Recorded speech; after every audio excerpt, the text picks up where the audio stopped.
Hello, everyone. Welcome to Teachable University. This is Frank Nunez, and today we're going to be going over Earl Nightingale's work, The Strangest Secret. This was originally a recording that came out in the 1950s or early 1960s, around that time frame. And really, The Strangest Secret is really one of the most seminal personal growth content that I think has come out probably in the 20th century. I think, again, it's up there with Think and Grow Rich by Napoleon Hill, Wallace D. Wattles, The Science of Getting Rich, and Dr. Joseph Murphy's The Power of the Subconscious Mind, as well as others. It's right up there. And it's referenced a lot by Bob Proctor, who really, I think, was an heir apparent of Earl Nightingale. And Bob Proctor passed away within a year or so ago, or the making of this lecture. But again, just great content. We're going to be diving into it today. And we're going to start, which I think is the underlying theme or thesis of his work, where he says that you are now and you do become what you think about. Every one of us is the sum total of his own thoughts. And I think many of us don't really realize this. We tend to, and I'm guilty of this, to react to our circumstances and to our environment. And we simply let our thoughts just kind of run about without really becoming intentional with how we think, or to really realize that how our thoughts and behaviors can influence our results or circumstances of our daily lives. And I think to start this lecture, we want to really stress the importance of intention, where we want to really develop a clear intention of the kind of person we want to be, our thoughts and what we want to think and how we want to live our lives, and the kind of results that we would like to produce. And it all starts with the state that we want to be in. At the end, we all want to achieve something because of the state it puts us in. So by being intentional with the way we think and the way we feel, feeling as if what we want is already in the present moment now, feeling as if what we want is possible, we can embody a state of abundance where what we now think about much more often on a more consistent basis is abundance, prosperity, love, happiness, success, possibility, rather than succumbing to negativity and stress and simply reacting to the circumstances and events of our everyday lives. And by being intentional is by not being deterred by what is happening outside of us. Just because you can't see something doesn't mean it's not possible. It's believing with these intangible powers within us that really is the strangest secret that Earl Nightingale discusses. So then he says, you will become what you think about, but remember the word imagination and let your mind begin to soar. Courage, concentrate on your goal every day. Save 10% of what you earn. Action ideas are worthless unless we act on them. So he stresses the term imagination, to let your mind begin to soar. And for many of us, and I've done this, where we tend to limit our imagination. We only think about what is realistic, quote unquote. We don't think about or imagine about possibility, that there's a lot more to life than what we see at face value, and that, in fact, we have the ability to do much more than what we're doing right now when it comes to our finances, our careers, our relationships, our personal lives. We have the ability to transcend and overcome and soar to new heights by, of course, recognizing that we do have this power through our thoughts and by what we focus on. And of course, he stresses the term concentrate, or how courage equals concentration. It takes some courage to concentrate and focus. And we live in an era right now where we're inundated with so much distraction from our smartphones and social media and negative content we are bombarded with on a daily basis. To concentrate and focus on your desires and on your goals and the kind of life you want to live is not easy. It does take work. And that is where much of the hard work comes into play. It is harnessing our focus towards what we want. And when we can harness that focus with a clear intention, by feeling that what we want is possible, and by taking decisive action, where by taking action, we're not succumbing to internal resistance, but by following our instincts, we no longer feel stressed or burned out because we're acting in a natural way. Because we're focusing on our intention, we're focusing on, and we're acting out on the person that we've always wanted to be. and the mind and body becomes one. But this does take work through meditation, prayer, journaling, and taking the time to disconnect from our environment for even just a couple minutes a day through meditation and prayer.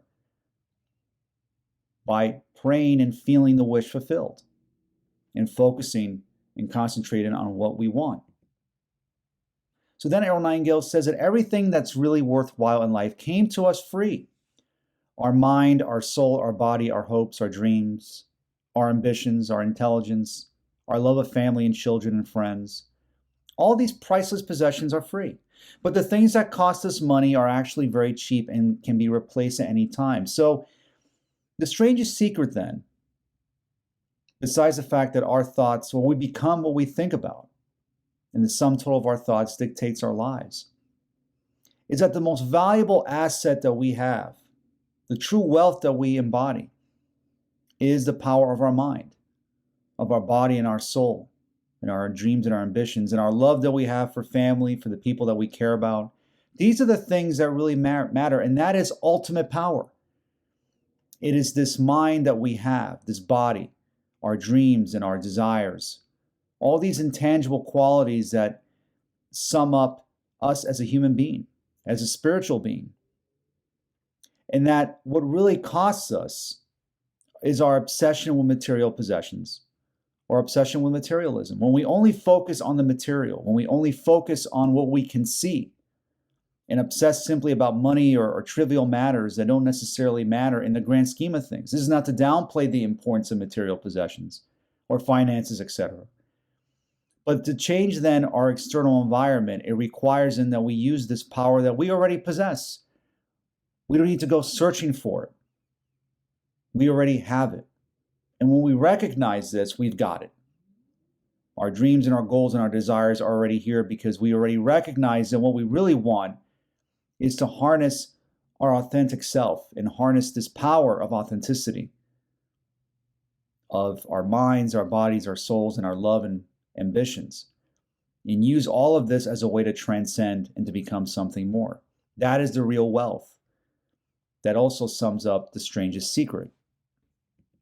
So Nightingale then says, live this new way and the floodgates of abundance will open and pour over you more riches than you may have dreamed existed. Money, yes, lots of it. But what's more important, you'll have peace. You'll be in that wonderful minority who lead calm, cheerful, successful lives. Start today. You have nothing to lose, but you have a life to win. So what he stresses here, and this is also something that Napoleon Hill suggests in Think and Grow Rich, that if wealth comes through hard work, perish the thought. Now I'm paraphrasing there. And I think Earl Nightingale says the same thing, that abundance comes not through necessarily hard work, but through recognizing that when we have this power within us, and when we change our perceptions of the world around us, and we begin to realize that in fact we already have everything that we need in our possession, then suddenly life begins to change, and a flood of abundance and riches just pours into our lives without even realizing it, or without as much effort. This is not to downplay effort or taking action. Action is required. But the action that we take should not require so much strain or resistance. What causes burnout and frustration is when we take action that's not in accordance with our values and beliefs and desires. We look at the great resignation, that is a phenomenon that we've seen as in the aftermath of COVID the past few years. We see so many people leaving their jobs because I believe that ultimately they're in roles that don't fit with their beliefs and their values and desires. Hence, they experience frustration and stress and burnout because the action they take is not reflective of what they want. But when we begin to take action towards the direction of what we want, when we release our authentic self and truly live authentic lives where we begin to live out the life that we've dreamed of, the action that we take no longer feels stressful or we feel any sort of internal resistance. The mind and body become one. Thus, we become whole and complete. And by taking action then, it no longer feels stressful, but enjoyable. And in this process then, a flood of abundance comes into our lives. And no longer are we enslaved by obsessing about materialism because we are already whole. And the irony is that once we let go of trying to control our circumstances or about obsessing about acquiring material possessions, then suddenly these sort of goals and desires begin to manifest in our lives. And it starts again with recognizing that this power of abundance and power of prosperity, the power of our mind, is something we already possess, a power which can, if we utilize, can change our lives for the better.